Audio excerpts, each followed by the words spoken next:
Muy buenos días, estimados participantes. Bienvenidos a la sala de Zoom del programa Parlamento Universitario. El día de hoy tenemos programada la conferencia denominada Congreso, Organización y Funciones, la misma que será llevada a cabo a cargo del doctor Jorge Rioja Vallejos, quien es doctor en Derecho y Ciencias Políticas por la Universidad Nacional de Trujillo, doctor en Derecho por la Universidad Alas Peruanas, maestro en Derecho Constitucional por la Universidad Federico Villarreal, abogado por la Universidad Nacional Mayor de San Marcos, fedatario juramentado con especialización en informática por el Colegio de Abogados de Lima. También cuenta con estudios concluidos de maestría en Realidad Nacional, Defensa y Desarrollo en el Centro de Altos Estudios Nacionales. Es licenciado en Comunicación por la Universidad San Martín de Porres. También se desempeña como docente en pre y posgrado en diferentes universidades privadas y nacionales en el Perú. Con más de 28 años de experiencia en el Congreso de la República, el día de hoy nos brinda esta capacitación. Muy buenas tardes, muy buenos días, estimado doctor Jorge Rioja, bienvenido. Vanessa, buenos días a todos los participantes, igualmente mejor día. El encargo que nos hacen, el tener que compartir con los participantes de esta mañana, es el tener que hablar del Congreso, cómo se organiza y qué funciones cumple. Creo que debemos empezar, jóvenes, por precisar el escenario en el cual nos debemos desarrollar.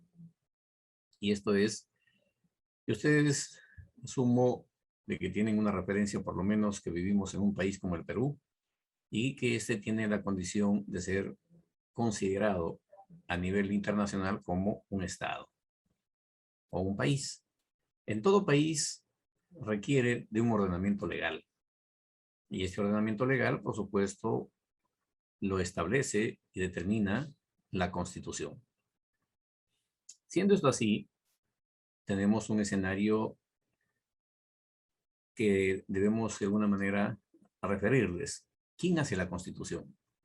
Y nos encontramos con que la Constitución efectivamente, por convención de voluntades y de carácter jurídico en el mundo, se reconoce la categoría de ser la ley superior del Estado. Siendo esto así, su autor es único y excepcional. Único en el sentido de que de vez en cuando es convocado para hacer una constitución. Probablemente ustedes en estos últimos tiempos están escuchando con carácter permanente el contexto de nueva constitución. Es parte, si se quiere, de la voluntad de los titulares del poder, que en este caso somos los ciudadanos, y cada quien va a expresar su convicción o su interés en tanto considere que eso es así. Lo que no corresponde, lo que considero que no es pertinente o no adecuado es que tengamos que simplemente, por el hecho de que escuchamos a alguien que dice algo que suena bien o se escucha bonito cuando se expresa, repetirlo inclusive sin saber ni siquiera de qué se trata. Queremos empezar precisando este escenario a efectos de tener la siguiente situación. Me refiero en el tema concreto. El tema concreto es que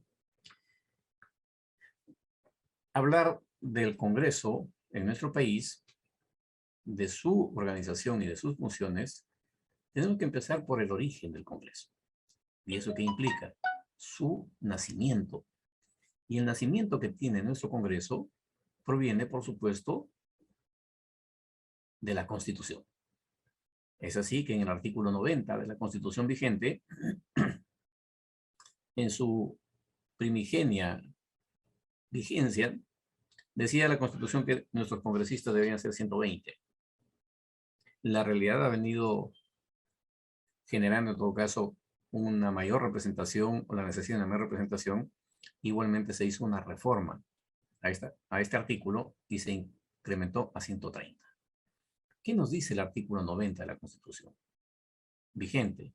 Que nuestro Congreso estará integrado por Cámara Única, sus integrantes serán 130 ahora, producto de la reforma, que su mandato es por 5 años, y además de eso su cargo es irrenunciable, y tampoco se les puede pedir que, por decir después, declarar la vacancia, a menos que tenga acreditado un procedimiento judicial que lo inhabilite para el ejercicio de sus derechos civiles y políticos. De no ser así, tienen mandato por 5 años y nos van a representar los 5 años durante las 24 horas del día, a los que votamos por ellos y a los que no votamos también. Fíjense que incluye inclusive a los que, después del procedimiento de su incorporación para el cumplimiento de sus funciones, a los que empiezan a nacer, también los van a representar. Es decir, por ejemplo, en este momento, los 130 congresistas que tenemos en funciones nos representan a los más de 32 millones de habitantes sumados a los que nacen cada día. Es ahí que surge la necesidad de pedirles a que ustedes nos ayuden a construir la cultura política que el país necesita en relación a qué, a que tengamos que elegir a los ciudadanos y ciudadanas que postulan a una opción de ser legisladores y que estén mejor preparados para representarnos. Es decir, la elección de los congresistas depende de nosotros, no depende de los que postulan. En ese contexto, jóvenes, ¿qué debemos decirles en relación al Congreso? Por mandato de la propia Constitución, es una institución autónoma donde se concentran o convergen las diferentes posiciones políticas que se expresan en nuestro país. Y por supuesto, dentro de lo que es el contexto de su organización, vamos a encontrar la representación de todos los sectores de la población de nuestro país. Es decir, se expresa a través de nuestros congresistas el Perú que tenemos desde Tumbes a Tacna y desde el Callao hasta Loreto. Si se quiere, con la inclusión de todas las etnias.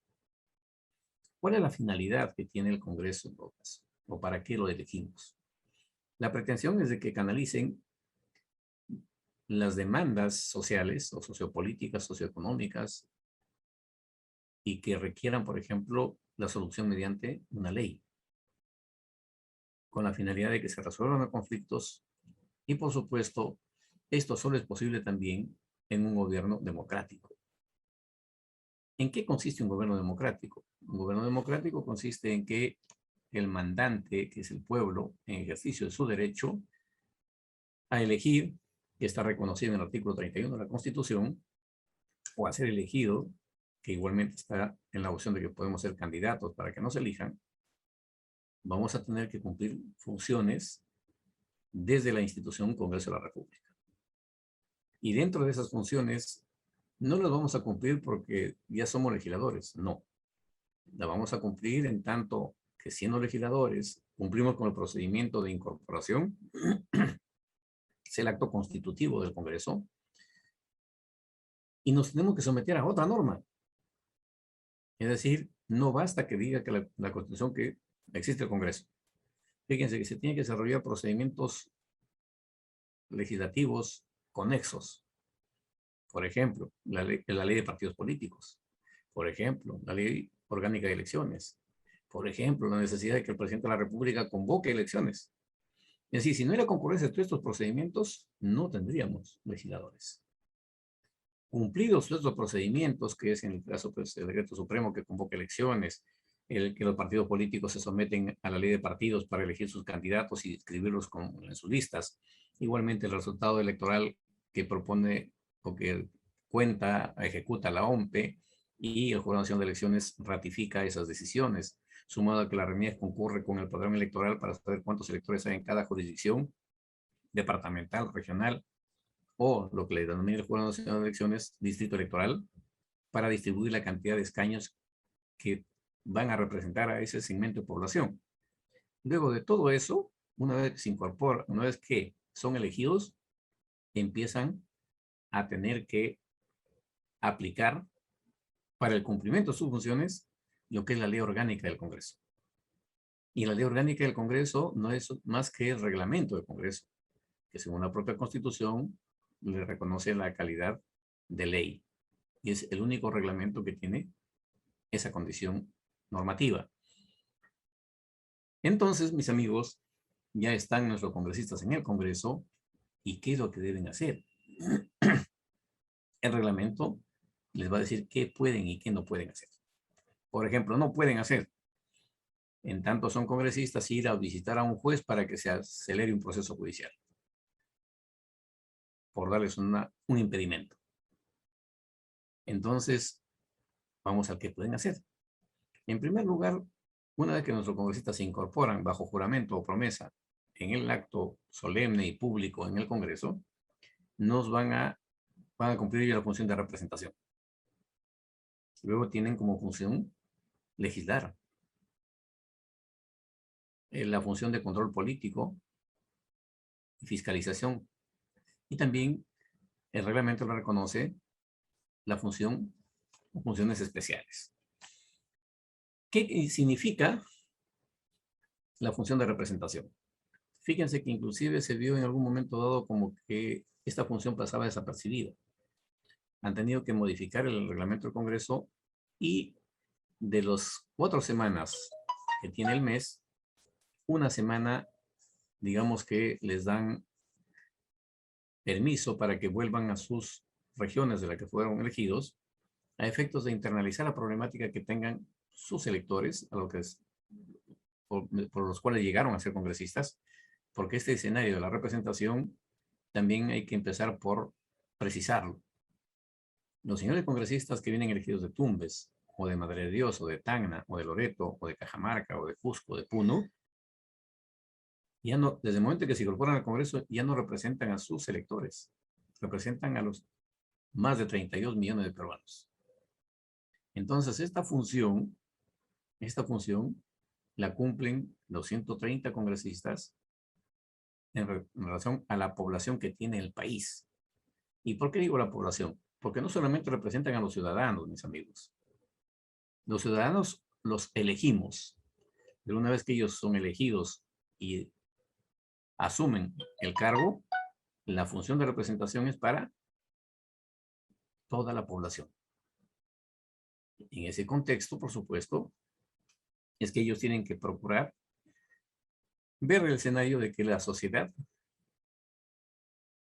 y a través de lo que son las políticas públicas, desde el Ejecutivo, complementando con la actividad del Legislativo y también el sistema judicial, se cumpla lo que establece la Constitución en su artículo 1, que la persona humana es el fin supremo del Estado y de la sociedad. Y además de eso, dice, y su dignidad. Entonces, mis amigos, la representación o la función de representación de nuestros congresistas tiene un carácter amplio y, por supuesto, debemos agregar a ello. Representan inclusive también a los peruanos que están o que viven fuera de nuestro país. Luego tienen la función de legislar. La mayoría de ellos, por supuesto, cumplen esta función desde el escenario de promover leyes nuevas, que pueden ser casi siempre leyes ordinarias o leyes de reforma constitucional. Siendo, entre otras, por ejemplo, la ley que en días pasados se ha aprobado y está vigente en estos tiempos, que dicho sea de paso les comento, nuestro Congreso, en el ejercicio de la función, los 130 congresistas también tienen facultad constituyente, pero se denomina constituyente derivada. ¿A razón de qué? El constituyente originario, que es el que dio la Constitución vigente, en el artículo 206 le ha dejado facultad para ir adecuando el texto de la Constitución a las demandas sociales. Entonces, fíjense que a la fecha, nuestra Constitución, desde el año 93, tiene más de 50 reformas. Es decir, las diferentes representaciones que hemos tenido en el Congreso le han venido haciendo reformas a los diversos artículos. Pero hay un detalle que debo comentarles. Esta facultad constituyente derivada, expresada en el artículo 206, no les permite aumentar artículos a la Constitución, por ejemplo. Porque si así fuera, imagínense ustedes, tendríamos en 50 reformas más 206, al menos 256 artículos. Y la Constitución sigue con 206 artículos. ¿Por qué? Reitero, porque la facultad constituyente derivada no autoriza a incrementar nuevos artículos a la Constitución. La pueden modificar, sí, y también por partes. no se puede hacer una reforma total de la Constitución. ¿A razón de qué? La doctrina establece de que cuando se hace una reforma total de la Constitución, ya no es reforma, sería una nueva Constitución. Y eso es facultad del constituyente originario, no del constituido, que tiene facultad constituyente derivada. Jóvenes, dicho ello, decirles también que, por supuesto, en cuanto a lo que es la iniciativa legislativa, nuestros congresistas, sometiéndose al cumplimiento de la ley, que es su ley orgánica, que es el reglamento del Congreso, el derecho de iniciativa legislativa lo ejercen mediante los grupos parlamentarios. Y cada grupo parlamentario, hoy, en nuestra legislación vigente, dice que estará integrada por 5 representantes. La anterior disponía que eran 6. Modificaron y ahora son 5. Y por supuesto que el proceso legislativo tiene una diversidad de procedimientos, desde la idea de qué hacer, que de repente identificamos que se necesita una ley, hasta concebirla, producirla, presentarla y hacer el seguimiento en la comisión, ver que se haga el dictamen y que el dictamen llegue a ser puesto en agenda para que en el pleno sea discutido. Y ahí también precisamos lo siguiente. Este procedimiento legislativo nos va a dar un producto final.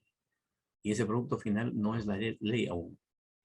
Es la autógrafa de ley, el producto final que el Congreso produce en este escenario de legislar. Entonces, en derecho le llamamos, un derecho parlamentario, se conoce como que es cuasi ley, pero no es ley. ¿Y por qué razón no es ley? Porque el Congreso, una vez que aprueba el texto que ha sido discutido, y por supuesto también dentro de la propia discusión en el pleno puede ser modificado, finalmente se construye la autógrafa. Esta autógrafa se envía al Ejecutivo para que en lapso de 15 días pueda promulgarlo, observarlo o ignorarlo. Si lo promulga, ya se hace ley. Fíjense que si lo observa, regresa al Congreso como proyecto de ley. Y así todo lo que se hizo en el trabajo de el debate en el pleno para hacer la autógrafa, el debate en la comisión para hacer el dictamen, digamos que vuelve a hoja cero. Entonces, ¿y ahora qué hacemos? Claro, ahí tiene el Congreso hasta 3 opciones. Una vez que regresa observada, va a la comisión que hizo el dictamen y va a proponer probablemente a esa comisión que se insista. Es decir, no aceptan la observación. Otras dicen, sí, efectivamente, el Ejecutivo tiene razón, aceptamos la observación y te lo vamos a enviar. A ese procedimiento se denomina allanamiento. Y una tercera que dice el Congreso, mira, Ejecutivo, parece que tiene razón, pero creo que no tiene razón, así que hago un proyecto nuevo.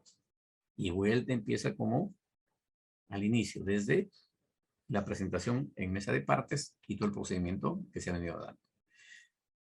Consecuencia de la presentación de estas iniciativas, el Congreso, según su reglamento, produce normas con nombre determinado.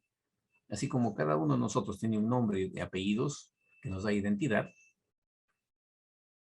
las normas que aprueba el Congreso, entre otras, por ejemplo, son las leyes de reforma constitucional, las leyes ordinarias, leyes orgánicas, que aquí sí hay un detalle. La ley orgánica, ¿el Congreso lo debe aprobar? Sí. ¿Lo puede aprobar? Sí. Decir que no, no puede, por un pequeño detalle. Las leyes orgánicas, mis amigos, siempre son sugeridas por el Ejecutivo. Por ejemplo, para crear un nuevo ministerio. O para que se cree una nueva institución pública con rango llamado constitucional. ¿Y por qué no puede proponer el Congreso leyes orgánicas? Porque el Congreso, por mandato de la Constitución, le está prohibido generar gasto público. En tanto, si viene de parte del Ejecutivo, ya va a venir con el presupuesto, digamos, que financia el funcionamiento de la institución. Es por eso que la iniciativa de estas leyes orgánicas provienen del Ejecutivo. Luego tenemos las leyes de presupuesto y leyes del sistema financiero. También tenemos leyes que se denominan autorización de legislación delegada o autoritativas. Estas es de única competencia del Congreso de la República. En tanto que, a solicitud del Ejecutivo, para que pueda legislar, el Congreso lo somete a debate la petición que debe venir mediante oficio, con acuerdo del Consejo de Ministros, y además precisando sobre qué materia y durante qué tiempo necesitan para aprobar esas normas, el Congreso, después de que lo debate, va a aprobarla. Y al aprobarla, se va a publicar, ya no va al Ejecutivo para la autógrafa no va al Ejecutivo para su promulgación, observación o silencio. El propio Congreso va a promulgar esta norma y se denomina resolución legislativa.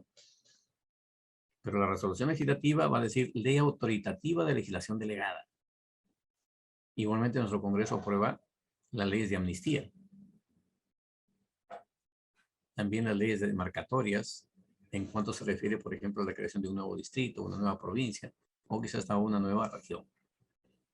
Y finalmente el propio Congreso en el desarrollo de sus actividades va a aprobar resoluciones legislativas reglamentarias internas. Como actividades de control político, ustedes han visto esta semana, por ejemplo, la presentación de la primera ministra en cuanto se refiere a la búsqueda de la confianza a su gabinete para poder trabajar. Para poder trabajar desde el Ejecutivo.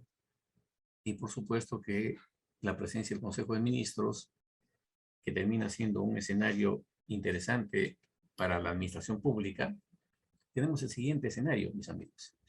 Se rige bajo la ley 29.158, cuya norma en su primera disposición final dice cuántos son los ministerios. Y aquí tenemos un pequeño problema, diría yo, de carácter formal. Y me refiero puntualmente a que en esta ley dice que los ministerios son 16. ¿Qué ha pasado?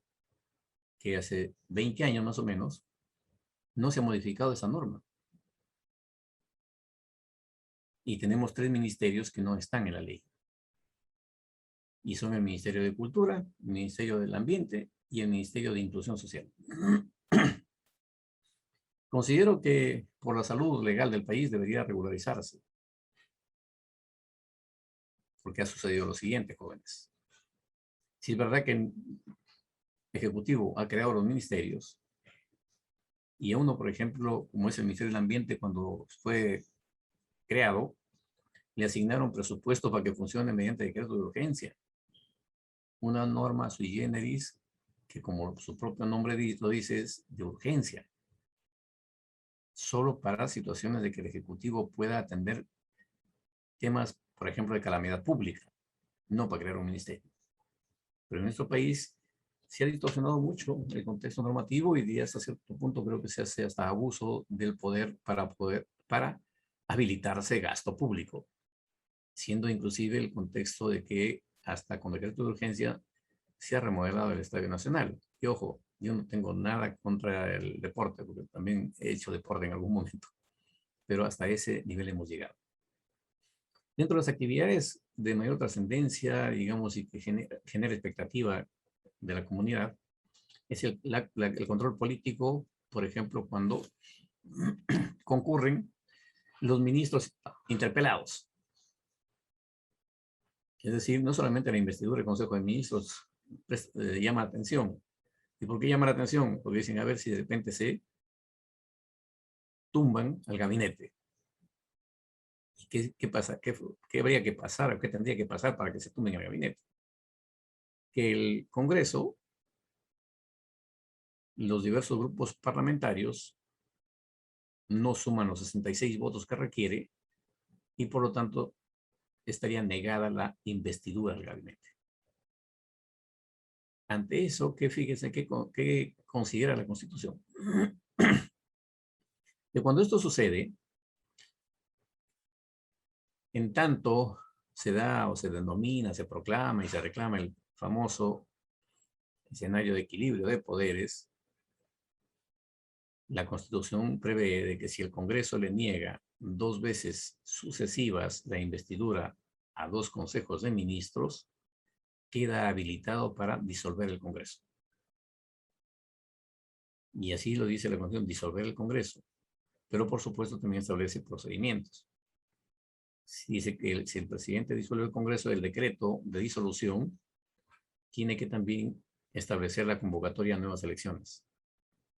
Y por mandato de la Constitución, dentro de los órganos que luego veremos de la administración del Congreso,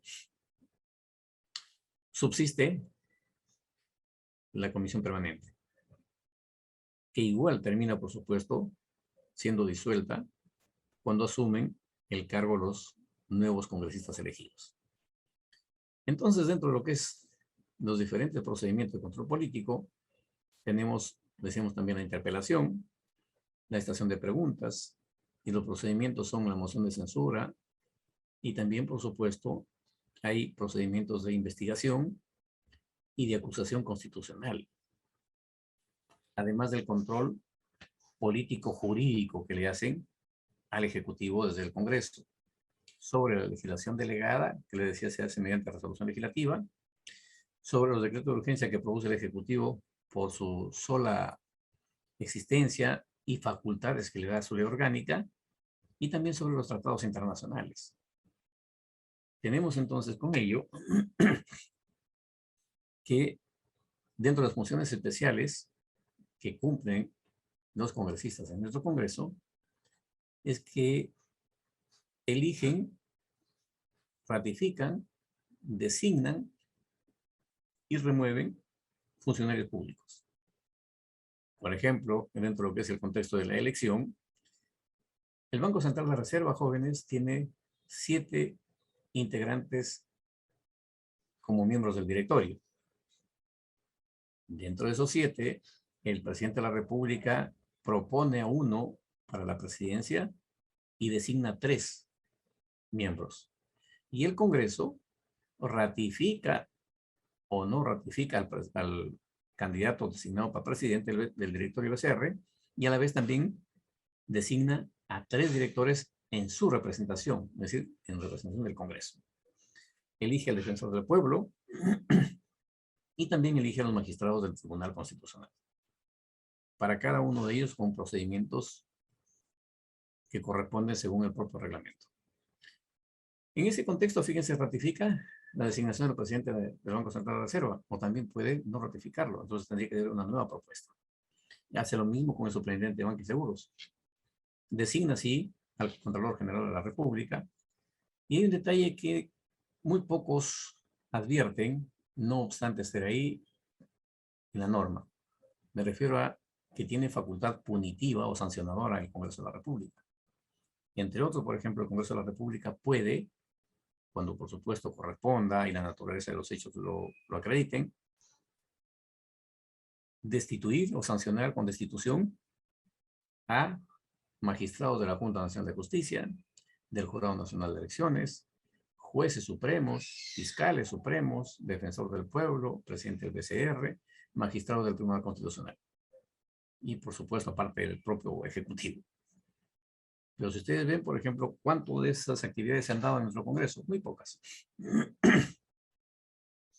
Y muy pocas porque la dinámica que se ha tenido en los últimos tiempos ha sido mayormente de relevo de legisladores, y algunas, digamos, las de mayor demanda son las funciones que los congresistas han cumplido en nuestro Congreso.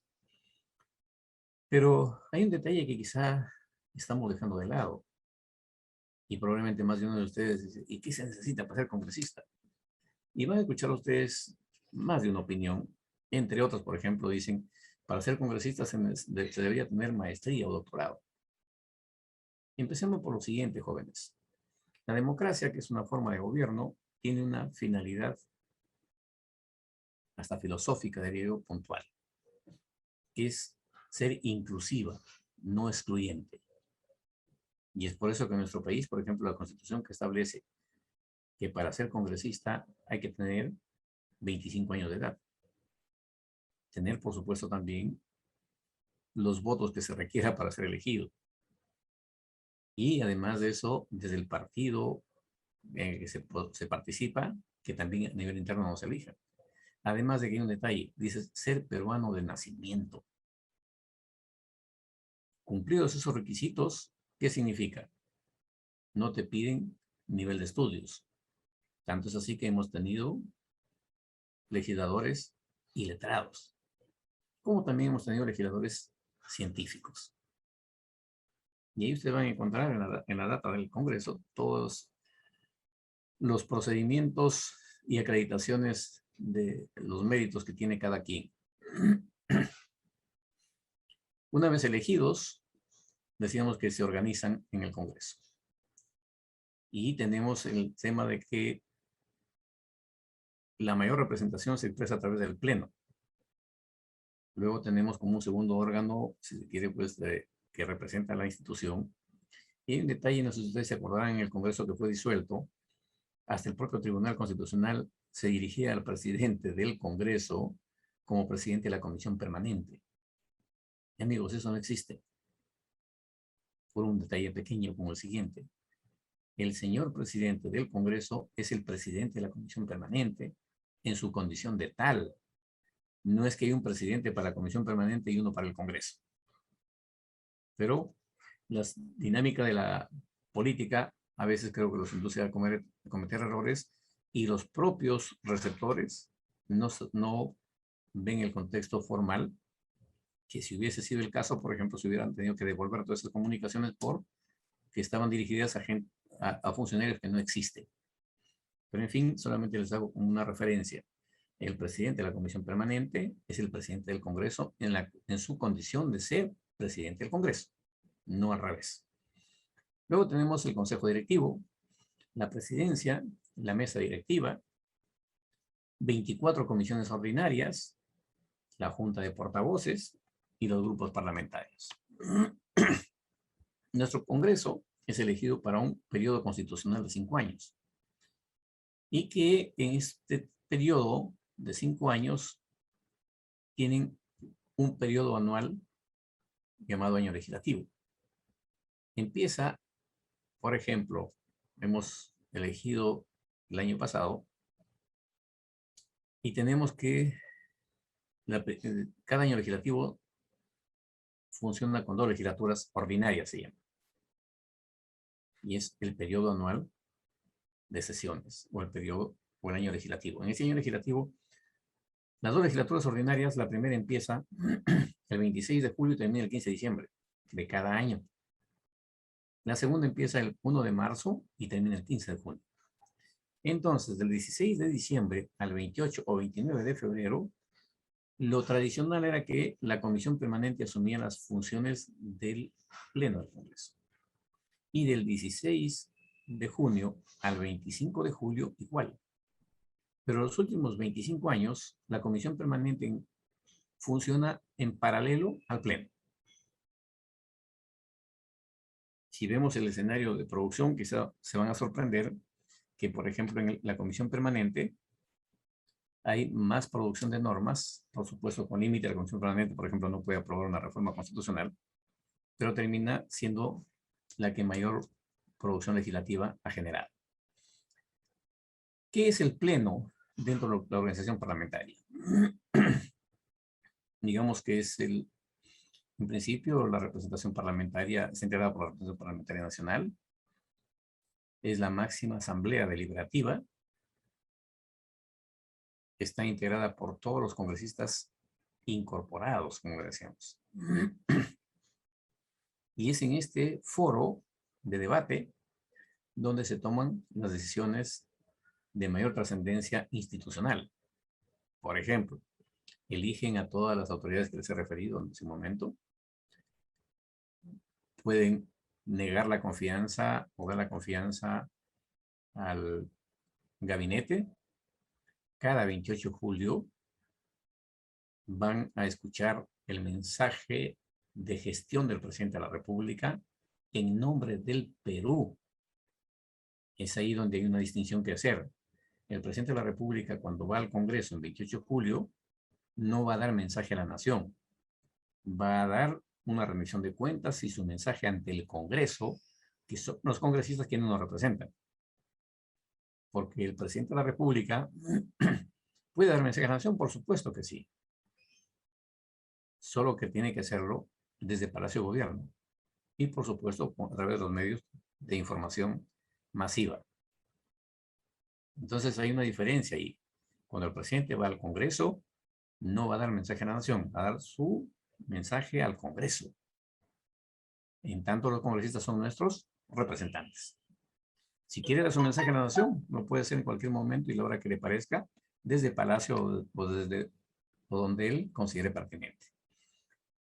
Tenemos entonces que este foro institucional, donde se toman decisiones trascendentes para el país, también, por ejemplo, pueden y reciben casi siempre, hacen sesiones especiales llamadas solemnes para recibir en visita oficial a presidentes de otros estados o presidentes de congresos también, porque siempre hay intercambio de visitas. Igualmente, dentro de este buró de toma de decisiones, hay una forma y procedimiento que tiene que aplicarse. Probablemente ustedes ven en diferentes estamentos, dicen a mano alzada, ¿cuántos? 4 a 5 o 7 a 3, entonces, o unanimidad. Pero ¿eso de dónde surge? ¿Cómo sale? Hay un procedimiento que se ha incorporado en este proceso, que es el tener que verificar una condición del grupo para luego tomar decisiones. Y eso se llama quórum. El quórum está integrado por el número legal de congresistas, en este caso serían 130. Pero para tomar decisiones se considera que con la mitad más uno podemos tomar decisiones. Y claro, ahí viene el tema siguiente, que para las leyes que les he comentado que produce el Congreso, hay diferentes tipos de votación. Por ejemplo, una ley ordinaria que digamos que modifica, en este caso, la Ley General de Educación, no vamos a requerir votación calificada. En cambio, si fuera una ley de reforma constitucional, ¿qué dice el artículo 206? Que se requiere la votación de al menos la mayoría absoluta de votos, entiéndase del número legal, de 130 a 66. Y ahí la misma Constitución dice, cuando esto pasa, será necesario que se ratifique mediante referéndum. Pero a la vez agrega, a menos que se apruebe por un número superior a los 2/3 de la representación nacional, será suficiente su ratificación en 2 legislaturas ordinarias sucesivas. Entonces, ahí viene el contexto de el sistema de votación. Y claro, en las sesiones que tenemos dentro del Congreso, hay sesiones del Pleno de carácter electoral, por ejemplo, cuando se elige la mesa directiva. Las sesiones de instalación y las sesiones ordinarias y también, como les he comentado, las solemnes que les he hecho saber. Y en estos días hemos tenido también, lamentando por supuesto el deceso de un legislador, una situación de carácter especial, como es la sesión que han tenido que tener el congresista, causada por la muerte de un congresista. También eso está previsto en el reglamento. Por ejemplo, entre otras cosas, que ponga la bandera dentro en el frente del Congreso a media asta, que se le rinda honores militares. O sea, hay una serie de procedimientos que la mayoría lo vemos por televisión, no nos interesa, pero es una tarea sistemática y dinámica. Entonces, en cuanto a las votaciones, hay 2 formas de votar, que puede ser en caso pública o privada. Las públicas, bueno, que las privadas últimamente ya están dejándose de lado, digamos, porque antes eran muy, muy complejo el tomar decisiones, por ejemplo, sobre situaciones de defensa nacional. Todas eran votaciones llamadas secretas y estas sesiones secretas, que solamente el Parlamento y la autoridad que iba a informar conocían de qué se trataba. Nadie podía tocar el tema. Entonces, mis amigos, la comisión permanente, que decíamos que es el Congreso en pequeño, según la Constitución debe estar integrada por un número inferior al 25% de la representación nacional. Entonces, de 130 más o menos son un promedio entre 28 a 30. Casi siempre están entre 23 a 26 o 25, pero no pueden exceder al 25%. Un órgano administrativo legislativo es el Consejo Directivo, que es el órgano que adopta acuerdos para la agenda del Congreso. Aprueban el presupuesto del Congreso, aprueban la agenda, y hay un detalle que ustedes quizás tampoco lo han advertido. No sé si han visto que hay congresistas que hablan 3 minutos, mientras que hay otros que hablan 10. ¿Es que hay discriminación? No. Lo que pasa es que el Consejo Directivo también fija el tiempo de debate de un determinado proyecto, o de un determinado dictamen en este caso, para el Pleno. ¿Y eso cómo funciona? Funciona en el que sobre el dictamen del proyecto X vamos a discutirlo 3 horas. Ahorita, ¿cuántas bancadas somos? 9 bancadas. O 10, imaginemos. Entonces, en 3 horas tenemos 180 minutos. El grupo que tiene más congresistas es el que va a hablar más, porque se distribuye en proporción a la cantidad de representantes que tienen. Entonces, imagínense ustedes ser congresistas de un grupo que tiene 5. Resulta que de repente les toca 3 minutos para hablar sobre ese dictamen. Y van a hablar, efectivamente, y son 5. Los 3 minutos, ¿cómo se distribuyen? Ese es un tema de ponerse de acuerdo y de repente quien es el que más conoce el tema es el que hace uso de la palabra y participa en todo eso. También el Consejo Directivo aprueba el cuadro de comisiones ordinarias, es decir, por quiénes van a estar integrados.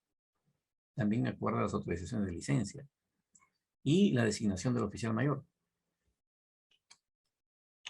La presidencia, como ustedes conocen, es la institución que representa, mediante el presidente o presidenta, a la institución Congreso. Y tiene facultades propias, por supuesto, entre otras, por ejemplo, firmar las autógrafas, representar a la institución, es el titular del pliego a nivel de presupuesto. Y también firma, por ejemplo, las autógrafas junto con el primer vicepresidente para enviarlos a Palacio. La mesa directiva en esos tiempos está integrada por 4 congresistas, un presidente y 3 vicepresidentes. En nuestro Congreso hemos tenido en un momento determinado, en el gobierno del señor Toledo, por ejemplo, hemos tenido hasta 6 vicepresidentes. Pero luego se modificó el reglamento otra vez y volvieron a los 4. En cuanto a las comisiones, tenemos comisiones ordinarias, comisiones de investigación, las comisiones especiales, como por ejemplo hay una que está ahora en el proceso de elección para candidatos al Tribunal Constitucional.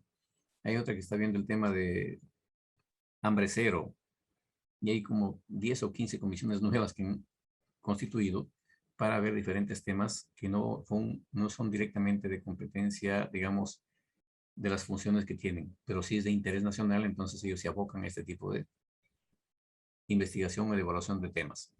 También hay la Comisión de Levantamiento de Inmunidad Parlamentaria y la de Acusaciones Constitucionales. Decimos que esto funciona todo en base a grupos parlamentarios. Los grupos parlamentarios, decimos que tienen que estar integrados mínimo por 5, y por supuesto también son los que se ponen de acuerdo en cuanto a qué congresista de su bancada van a designarlos a las diferentes comisiones que están.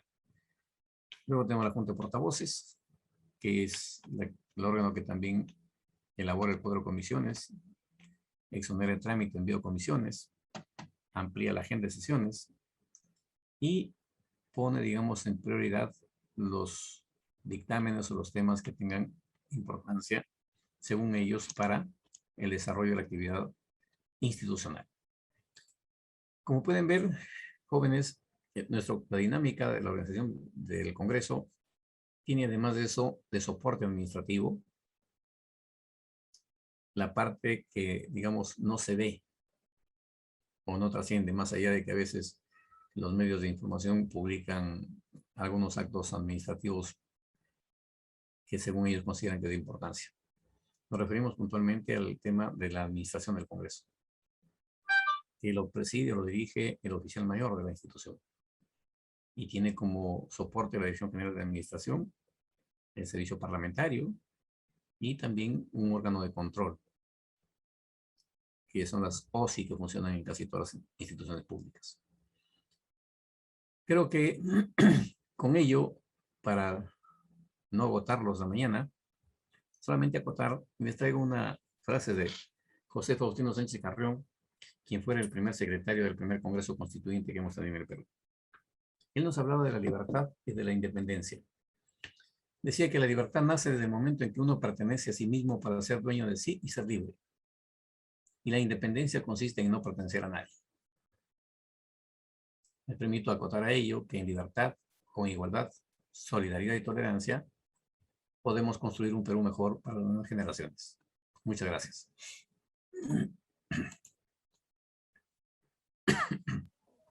Muchísimas gracias, estimado doctor Jorge Rioja. A continuación tenemos unas cuantas preguntas que nos han acercado los participantes. La primera es la siguiente. Se entiende que los 130 congresistas tienen las mismas funciones de representar, legislar y hacer el control político.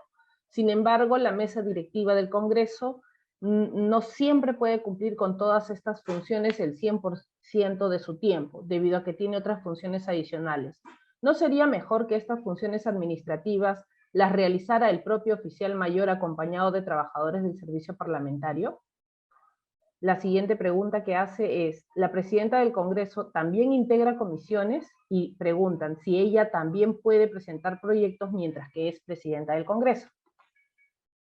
Sí, es usual que los integrantes de la Junta Directiva no integran comisiones, pero salvo, digamos, pues alguna formalidad que quieran cumplir, pero lo tradicional es que no integran comisión alguna, ni ordinaria, ni especial, ni extraordinaria, ni protocolar.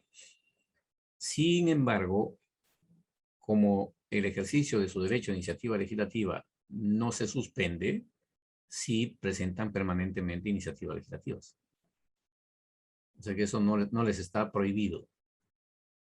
Y en el tema administrativo que comentaba, tiene, digamos, pues un escenario de lo que es responsabilidades, ¿no? Decíamos que el presidente es el titular de la institución. Al extremo siguiente, fíjense, el oficial mayor es el servidor de la institución de mayor jerarquía administrativa. Tanto es así que inclusive cuando se disuelve el Congreso o se cierra el Congreso, como pasó el año 92, por ejemplo, quien asume la titularidad del pliego es el oficial mayor. Y no es ningún militar ni nada, es un funcionario, un profesional que tiene ese título, que igual van a encontrar ustedes esa repetición también en el Colegio de Abogados de Lima. Quien administra el Colegio de Abogados de Lima es el oficial mayor del Colegio de Abogados de Lima. Es una nomenclatura, digamos, convencional, quizá para ellos, ¿no? Muchas gracias, doctor Rioja. Tenemos la siguiente pregunta. ¿Por qué no se cambian las normas a la hora de elegir a los congresistas? Por lo menos solicitar que tengan estudios superiores. Reitero mi enunciado durante la conferencia. Estamos en un sistema democrático que su finalidad exclusiva, su filosofía es ser inclusivo, no excluyente. El poner más requisitos de los que ya se tiene, terminamos siendo excluyentes. Que muchos se quejan, dicen, pero la calidad de congresistas o de funcionarios que elegimos, alcaldes, consejeros regionales, pero digamos, de ahí viene el tema siguiente, ellos no tienen la culpa de ser candidatos. Los electores somos los responsables de votar por ellos y salir, que sean los elegidos, porque fíjense ustedes, tenemos un mosaico de opciones que nos dan los diversos partidos políticos. Por lo menos 130 candidatos en todo el país, cada partido. Multiplíquenlo por un promedio de no menos de 15, solo para congresistas. En el ámbito municipal, algo similar, por cada distrito, por cada provincia. Es ahí que les decía hace un momento, ¿no? Los convocamos a que ustedes nos ayuden a construir la cultura política que el país no tiene. Es decir, empecemos a elegir por quien nos ofrece un programa de gestión pública coherente y que sea realizable.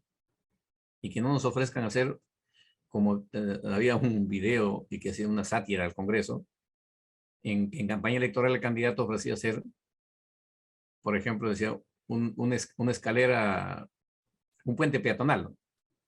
Pero con escalera eléctrica. Entonces, temas poco realizables, digamos, y que hay un detalle adicional. En el Perú, a quienes podemos de alguna manera inducir decisión y conocer un poco lo que es la realidad del país para tomar decisiones, estamos alejados de la actividad política diaria. Entonces, el que no está abocado a estudiar o a hacer otras cosas, casi siempre está en la actividad política y por supuesto con todo derecho de militante y bueno, tiene la oportunidad de ser candidato y por ahí termina siendo elegido. Pero la democracia tiene un sentido estrictamente inclusivo, no excluyente.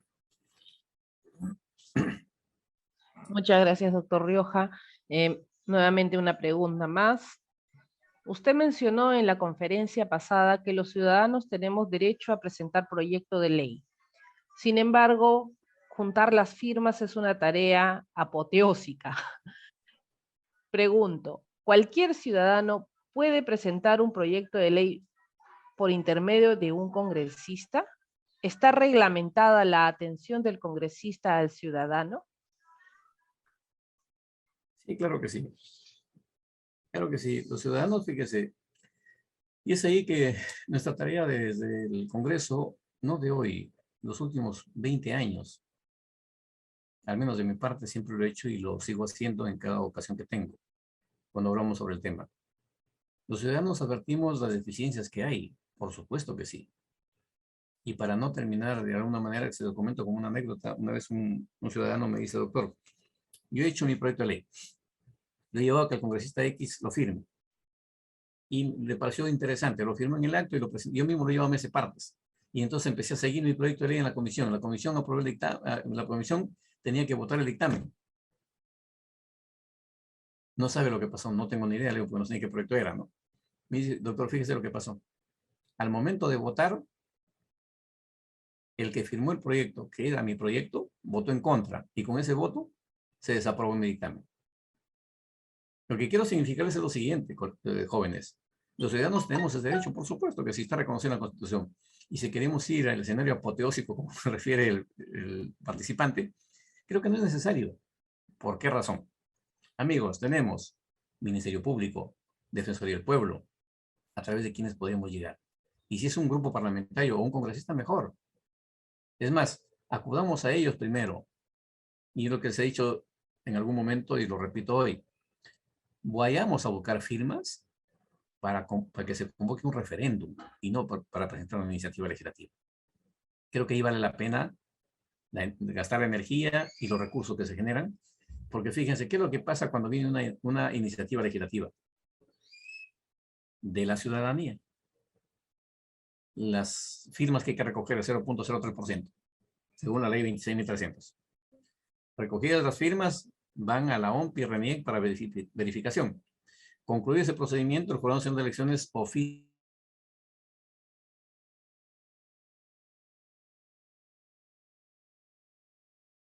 Doctor Rioja, se quedó sin internet, creo.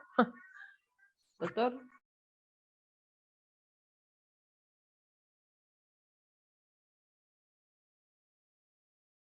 Esperamos un momento, por favor. Parece que ha tenido un inconveniente con su servicio de internet. Un momento, por favor.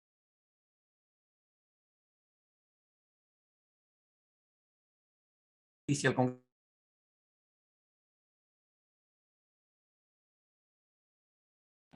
Doctor Rioja, ahora sí, se había congelado su imagen. Se cayó la señal. No, se cayó la Sí, señal, a mí me botó.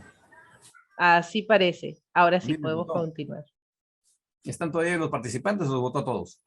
No, estamos todos esperando. Ya, entonces decía, fíjense, ¿qué sucede? Lo que se tiene que hacer es, sí, efectivamente, vamos con la iniciativa, pero vayamos por el camino más corto. Defensoría del Pueblo, Ministerio Público o los legisladores. ¿Y saben dónde está más cerca? Los colegios profesionales. Si esto no funciona, promovamos pues el escenario de tener que ir, como les digo, yo soy de opinión a un referéndum, sacar las firmas y no para presentar la iniciativa. En el sentido de que la iniciativa, una vez presentada, decía que deben ver el contexto de que el año legislativo del Congreso es del 26 de julio al 25 de julio del año siguiente. Si el oficio del jurado llega entre noviembre y diciembre, imaginemos este año, ¿cuándo va a ser visto su proyecto de ley? En el mejor de los casos, en marzo o abril del próximo año. Y el 15 de junio se acabó la legislatura, es decir, ni siquiera va a tener dictamen. Y en cada año cambiamos nosotros aquí las comisiones y las presidencias, y cada presidente viene y cambia hasta personal, o sea, todo es el nuevo. En cambio, conozco de lo que es Centroamérica, por ejemplo, entre otros El Salvador, el congresista que es presidente de la comisión que lo elijan en el primer año de gestión y su mandato de 4 años, los 4 años va a ser presidente de la comisión. Quizá habría que cambiar eso para que permanezca, como diríamos, pues el contexto de la continuidad de la gestión. Pero es un poco lo que puedo compartir desde lo que conozco.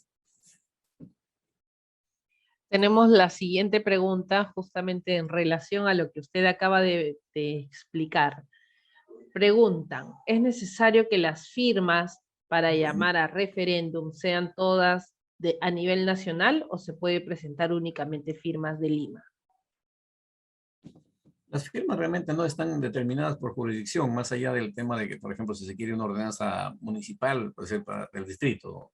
Pero cuando es para un tema de una norma legislativa o una ley, es para el Perú. No tiene jurisdicción determinada. Y la mayoría de firmas lo consiguen en Lima, ¿no? Por la cantidad de población, por supuesto. Muchísimas gracias, doctor Jorge Rioja. No tenemos ninguna otra pregunta ingresada. Por favor, estimados participantes, pueden encender ustedes sus cámaras para tomarnos una fotografía de recuerdo. Asimismo, también mencionarles que para el mes de el mes de noviembre, tenemos también programadas 2 conferencias adicionales que son procedimientos parlamentarios y cómo elaborar un proyecto de ley. Esperamos volverlos a ver para entonces. Por favor, encender sus cámaras unos momentos.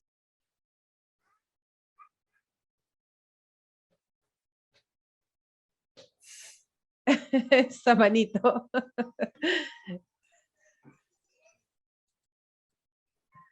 Es la otra mano de Boris. El licenciado Boris también ahí está, con los 2 dedos arriba. Muy bien. Muchísimas gracias a todos. Nos tomamos una fotografía. Uy. Ahí está. Un abrazo, saludos. Chao, chao. Gracias. Buenas tardes. Buenos días. Hasta luego. Buen día.